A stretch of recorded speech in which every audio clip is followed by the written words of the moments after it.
코로나19가 전국으로 확산되는 가운데 문재인 대통령을 탄핵하라는 청와대 청원이 100만 명을 넘어섰습니다. 청원인은 문재인 대통령을 보면 중국 대통령을 보는 듯합니다. 자국민을 생각한다면 중국 전면 입국 금지를 해야 한다며 대통령 탄핵을 주장하고 있습니다. 그러나 해당 청원에는 사실과 다른 내용이 여러 포함되어 있었습니다. 언론은 청원 내용을 검증도 하지 않은 채 그대로 전하며 한국판 만력제 프레임을 만드는 데 일조하고 있습니다. 하지만 이 청원인 주장에 사용된 근거들은 대부분 허위 왜곡 정보였습니다.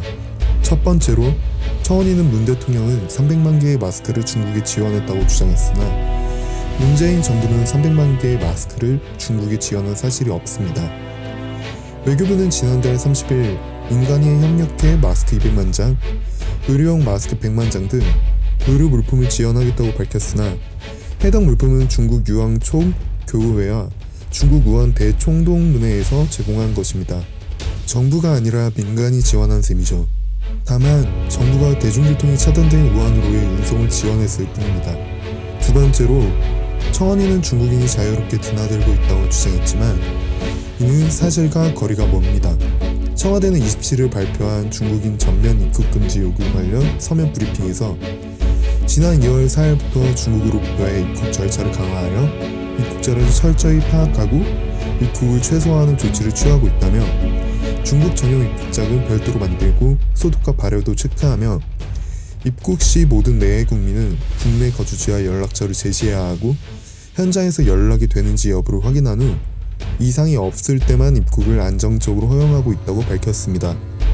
세 번째로 청원인은 중국인이 하루에 2만 명씩 입국하고 있다고 했으나 정부의 특별 입국 절차 등의 영향으로 중국에서 입국하는 모든 중국인들은 1000명대로 감소했습니다. 하루에 중국인 2만 명이 자유롭게 드나들고 있다는 청원인의 주장은 과장된 것입니다. 언론이 화제가 된 국민 청원의 내용과 규모를 전달할 필요도 있지만 해당 청원이 사실에 근거한 것인지 따져봐야 합니다. 그러나 결국 사실과 다른 정보가 네이버 포털을 통해 수십만 명에게 유포되는 결과를 초래했습니다. 이들 보도는 중국 대통령이냐는 말을 부각하고 청원인의 주장의 문제점은 전혀 언급하지 않았습니다. 이 같은 언론의 보도 탓에 탄핵 청원과 의원 청원 간 갈등이 심화되고 있습니다. 언론이 비판 기능을 망각하고 갈등만 키우고 있는 꼴입니다. 국제의학 전문가들은 원천 봉쇄의 방역적 이익이 낮다고 주장하고 있습니다. WHO는 에볼라 바이러스 위기가 거주된 지난해 7월 모든 회원국에 국경 폐쇄, 여행 및 무역에 제한을 두어서는 안 된다. 이런 방안들은 두려움으로 인해 도입되는 것이지 과학적 근거가 없다고 밝혔습니다. 원천 봉쇄가 불법 미입국을 유발해 방역망에 구멍이 날 것이라는 지적도 제기되고 있습니다.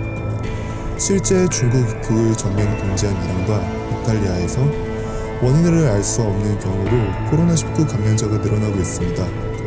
또한 우리나라의 대중 수출 비중은 25%에 이를 정도로 중국은 우리 주요 교류 국가입니다.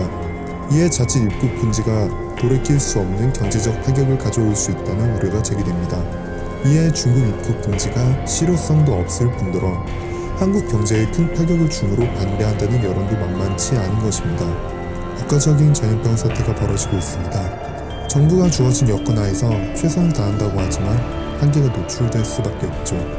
언론은 정부 정책의 허점을 비판하고 개선을 촉구하되 비과학적인 주장이나 정파 속에 매몰돼 묻지마 정부 비난은 자제해야 합니다. 이상 이 기자의 팩트체크였습니다. 감사합니다.